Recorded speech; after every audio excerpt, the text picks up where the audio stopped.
Assalamualaikum warahmatullahi wabarakatuh. Perkenalkan, nama saya Muhammad Solahuddin, Prodi Teknik Industri semester 3, Universitas Teknologi Nusantara. Pada kesempatan kali ini, saya akan mempresentasikan materi tentang Array, mata kuliah, Programan Dasar, dosen pengampu Bapak Agung Tri Putranto, MST, MMCT, CHT, SED. So, kita mulai. Let's go. Tujuan pembelajaran: 1. Memahami tentang definisi array.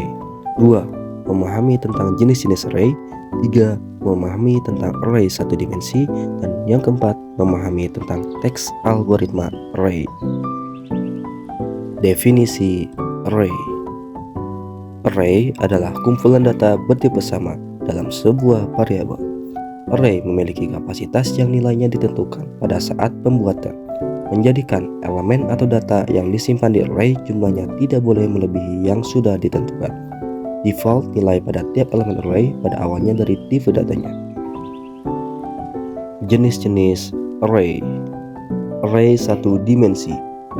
Ini merupakan jenis array yang paling basic atau mendasar. Setiap elemen data tersusun secara rapi berdasarkan nomor indeksnya, sehingga akan sangat mudah untuk menentukan lokasi sebuah elemen jika tahu posisinya dalam array tersebut. Perlu diingat bahwa elemen pertama selalu ditandai dengan indeks 0. Jadi, elemen kedua memiliki indeks 1, elemen ketiga di indeks 2, dan seterusnya. Array 2 dimensi. Biasanya, jenis data array ini berfungsi untuk menampilkan sebuah data dengan dua jenis elemen yang berbeda. Misalnya, jika ingin menampilkan data jumlah karyawan dan jumlah komputer karyawan pada sebuah kantor, maka data yang tampil adalah elemen jumlah karyawan dan jumlah komputer karyawan. Array 3 dimensi. Tipe array yang terakhir adalah array dengan dimensi banyak atau lebih dari 2. Misalnya adalah array 3 dimensi. Maka contoh kasus yang bisa kita pakai yaitu koordinat sebuah ruangan X, Y, dan Z. Bentuk pendeklarasian. Bentuk pendeklarasian array sebagaimana yang saya telah cantumkan di bawah ini.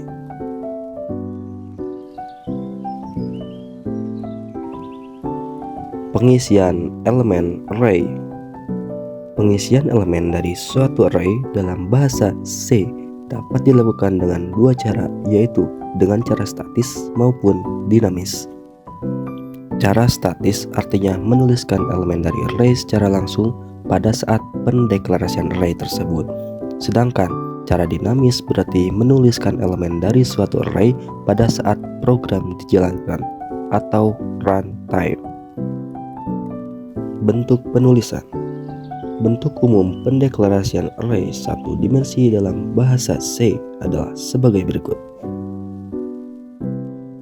Dengan keterangan tipe underscore data menyatakan jenis elemen larik atau int, float, double, char, long, dan lain-lain. Sedangkan jumlah underscore elemen itu berarti menunjukkan jumlah maksimal. Teks algoritma array. Algoritma palindrom.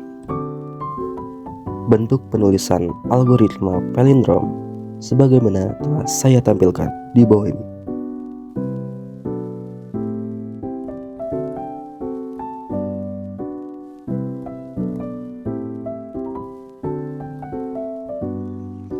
Menguji palindrom. Array dapat digunakan untuk menguji sebuah kata sebagai palindrom atau bukan palindrom. Palindrom adalah kata yang dibaca sama dari kiri ke kanan maupun dari kanan ke kiri. Contoh palindrom antara lain malam, katak, dan taat. Sifat array. Array adalah struktur data yang statis, artinya jumlah variabel harus diketahui sebelum dijalankan.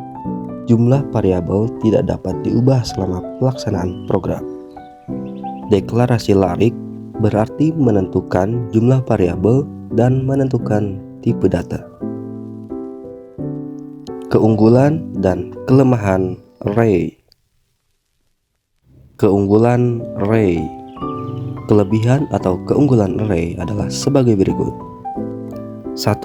Array sangat cocok untuk pengaksesan acak. Sembarang elemen di array dapat diacu secara langsung tanpa melalui elemen-elemen lain.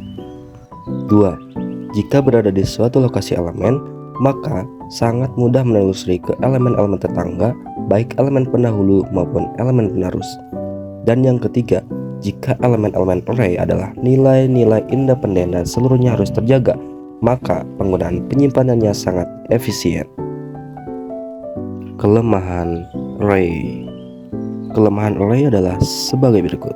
Array mempunyai fleksibilitas rendah, sehingga tidak cocok untuk berbagai aplikasi karena array mempunyai batasan sebagai berikut. 1. Array harus bertipe homogen. Kita tidak dapat mempunyai array di mana satu elemen adalah karakter, elemen yang lain adalah bilangan atau tipe lain. 2. Kebanyakan bahasa pemrograman mengimplementasikan array statik yang sulit diubah ukurannya di waktu eksekusi.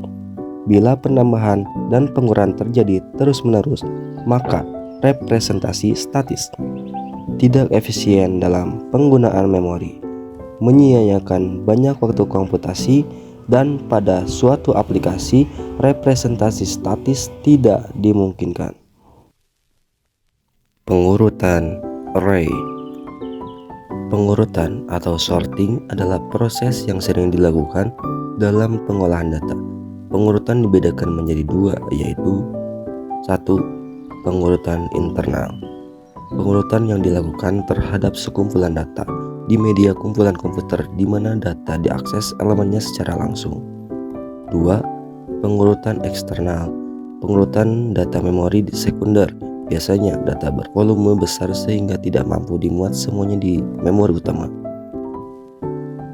Kesimpulan. Struktur array adalah kumpulan elemen-elemen data yang digabungkan menjadi suatu kesatuan yang memiliki tipe homogen atau sama. Array merupakan bagian dari struktur data, yaitu termasuk ke dalam struktur data sederhana yang dapat didefinisikan sebagai pemesanan alokasi memori sementara pada komputer. Apabila kita membuat program dengan data yang sudah kita ketahui batasnya, maka kita menggunakan array tipe data statis. Namun, apabila datanya belum kita ketahui batasnya, maka gunakan pointer atau tipe data dinamis. Elemen-elemen array tersusun secara sekuensial dalam memori komputer. Array dapat berupa satu dimensi, dua dimensi, maupun multidimensi. Array atau larik merupakan sebuah variabel yang dapat menyimpan lebih dari satu nilai sejenis atau memiliki tipe data yang sama. Dalam bahasa Pascal, pendeklarasian array dilakukan dengan menggunakan kata kunci array dan tipe data yang akan disimpan di dalamnya. Selain itu juga harus disertai dengan batas-batas indeksnya yang diapit oleh tanda bracket. Array digunakan untuk mempermudah dalam penulisan sinteks program Pascal. Array dapat menyimpan data sehingga bisa menyederhanakan dan mengefektifkan sinteks Pascal. Array dibedakan menjadi 3, yaitu array 1 dimensi, array 2 dimensi, dan array 3 dimensi atau sering disebut multidimensi. Setiap jenis array mempunyai kegunaannya masing-masing.